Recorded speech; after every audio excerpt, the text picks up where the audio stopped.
So hello guys and welcome back my YouTube channel mobile helper. आज के video में बात करने वाले वीवो V40 प्रो के फ़ोन में ऑयलम प्रॉब्लम को सोल्व कैसे करें। जैसे आवाज़ बढ़ाना चाहते हो फ़ोन में तो कैसे बढ़ाओगे, इस वीडियो में लाइक करके बताएंगे।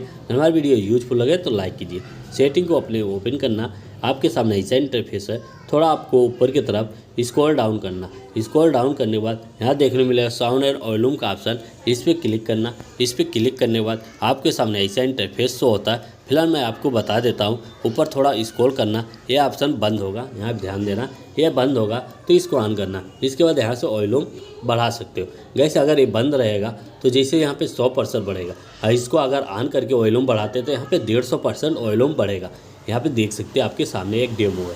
इसके बाद यहाँ से अगर कम है 4 ऑयलम है, यहाँ से भी बढ़ा सकते हो और कम भी कर सकते हो। अगर हमारी वीडियो यूजफुल लगे तो लाइक कीजिए।